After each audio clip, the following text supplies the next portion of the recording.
Before we get into today's show, let me tell you about HubSpot. If you're hustling in the trenches to build a business or bootstrapping one of your own, let's talk about an AI-powered tool that can lighten up your workload a bit. HubSpot's Campaign Assistant is a game changer for creating marketing campaigns at scale. It quickly turns your key selling points into a cohesive pitch, which helps you deliver knockout emails, ads, and landing pages in minutes. So let Campaign Assistant take care of the campaigns so you can get back to growing your business. Work smarter, not harder at HubSpot.com/campaign-assistant.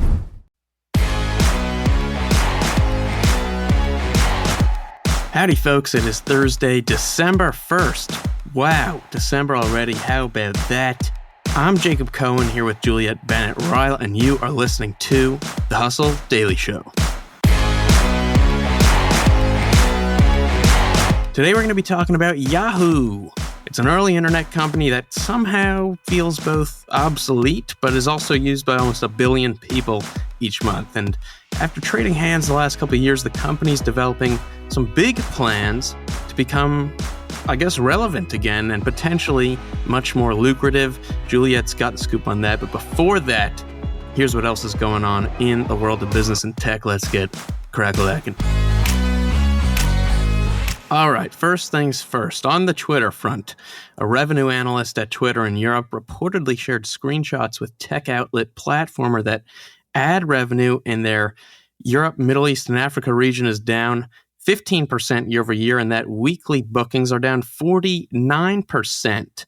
As Platformer pointed out, this is especially bad news given the timing, right? Black Friday, Cyber Monday, and the World Cup are supposed to be some of the biggest days of the year for Twitter, and Platformer cited one former Twitter exec calling the developments catastrophic.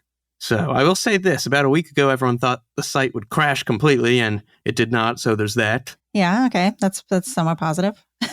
Also, on a related note, just days after, and I quote, going to war with Apple over the company's 30% App Store commission fees, Elon Musk tweeted that he met with Tim Cook at Apple's Cupertino headquarters. At the time of recording this, we have no details on what they discussed, though he does sound a lot nicer in that tweet than he did earlier this week. Do you think that he brought some sort of like appliance with him? What kind of appliance? Like instead of a sink, maybe he brought like, I don't know, a nice espresso machine or... Oh, yeah, I saw a car or something. Yeah, just something like a little Yeah. I could see that. Well, on another related note, Netflix CEO Reed Hastings says he berated his M&A team that they didn't buy Wordle. How about that?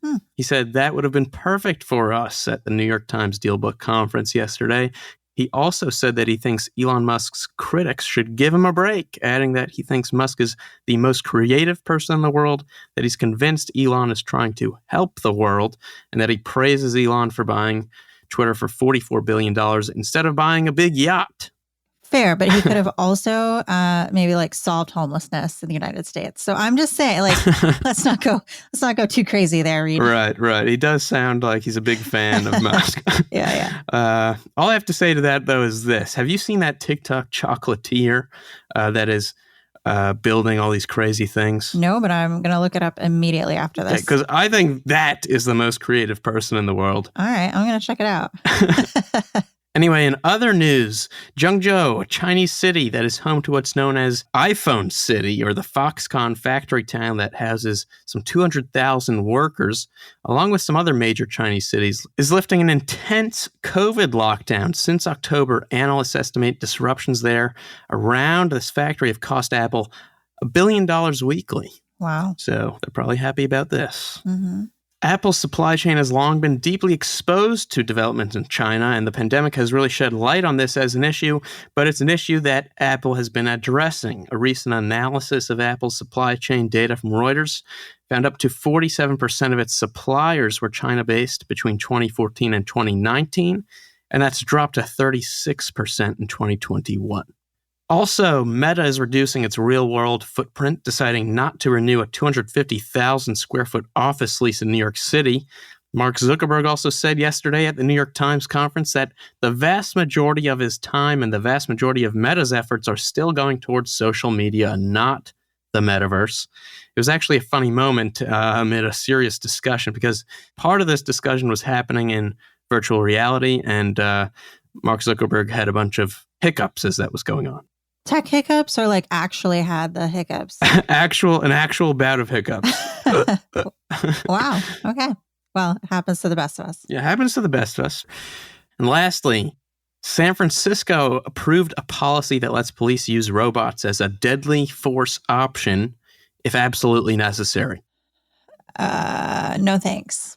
Right. It feels like many scary movies begin with this plot. They can't even like handle having guns that they're supposed to use only if absolutely necessary. So I'm going to say no to the robots, although I guess I really don't have a choice. Here they come. It's our dystopian future. Here they come. Okay, and some interesting data coming out of Tesla. For years, Tesla's been able to enjoy a majority share of the U.S. electric vehicle market with little competition. And while the company's done a great job using its first mover advantage to expand its lineup, its charging network, and its factories around the world, this period of near unchallenged growth is rapidly closing. So what's happening? Per estimates from S&P Global Mobility, Tesla's U.S. EV market share will drop to less than 20% by 2025, down from 71% last year. As more affordable options become available, Tesla's entry-level Model 3, which starts at more than $40,000, is looking increasingly pricey.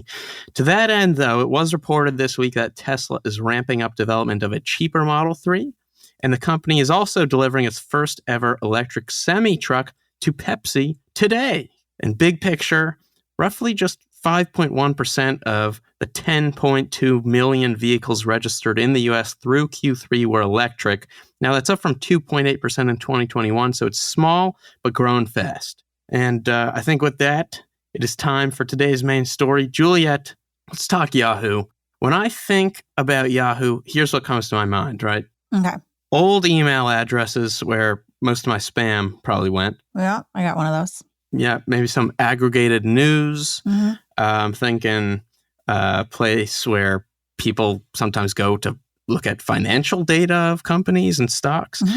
And a place where some of my friends definitely go to play fantasy sports. But I feel like when you're looking at all that, most people can't easily tell you what Yahoo even does. Is it a tech company, a media company, just a website? If you look at Google search data over the past 2 decades or so, searches for yahoo.com peaked right around now, December in 2009. And since then, they've steadily declined to their lowest point ever.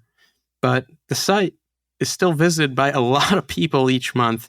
And now they have plans to, become cool again, useful again? What is next for Yahoo? Well, clickbait ads is the latest news from Yahoo. But there's more than that. So recently, Yahoo announced a 25% stake in an ad company called Taboola, according to TechCrunch. Taboola, you've certainly seen it. They have these things called chumbox ads, which are like, so you know how like if you're on a news website and you scroll to the bottom, there'll be like an array of thumbnails leading to possibly the worst articles you've ever seen. Yeah, what's it like?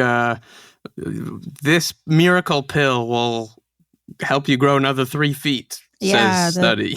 One weird trick doctors don't want you to know. Or I always get the ones that are like, I don't know why, but it's always like, you won't believe what this child star from 1984 looks like now. And it's like, I don't care. I don't care what so that they child serve those ads on other websites. Exactly. So that's their deal. And apparently they are pretty huge. They have partnered with 9,000 publishers and reach 500 million people a day. So big numbers there. Wow. So they're essentially going to take over native advertising across Yahoo's brands, which includes AOL, if you remember them. Mm-hmm. They still have a website you can go to, TechCrunch, Engadget, a bunch of other media publications, Yahoo Finance, Yahoo Sports, etc. Those are all under the Yahoo umbrella. Yes. So Yahoo CEO Jim Lanzone believes that digital advertising, while down right now, has a huge wind in the long term. And they anticipate to generate $1 billion in annual revenue from their partnership. Okay. And like we said, Yahoo actually does get about 900 million monthly active users across its properties, according to Yahoo. So surprisingly alive, more so than you might think. Yeah, I would say. Now, Yahoo may be doing a couple of other things. You may recall in 2021, Verizon, which had owned Yahoo, sold its media businesses, which included Yahoo and AOL, to Apollo Global Management for about $5 billion. Now, according to Axios, Apollo quickly sold off some of Yahoo's assets and is now focusing on a couple of interesting endeavors, the two most interesting to me being adding betting to Yahoo Sports.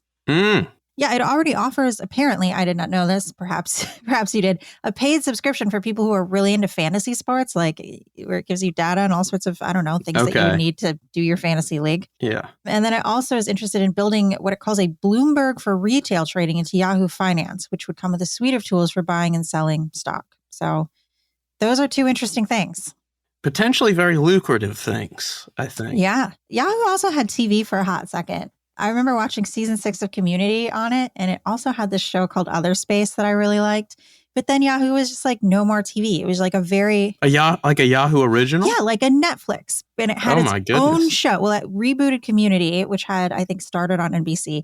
And then it had its own shows too. But then they just kind of, again, disappeared into the ether. So it's kind of, I don't know. I feel like Yahoo has done just about everything possible that a tech/media company could do in the course of its run since 1984. Yeah. All right, bada bing, bada boom. That's going to do it for us today. Thanks for tuning in to the Hustle Daily Show. We're a proud part of the HubSpot Podcast Network. Our editor today is Ezra Trupiano. Our executive producer is Darren Clark. We've got a lot more tech and business coverage in our newsletter. If you're not subscribed, go subscribe at thehustle.co/email. Have a great Thursday and first day of December. It's going to be a good month. We'll catch you tomorrow.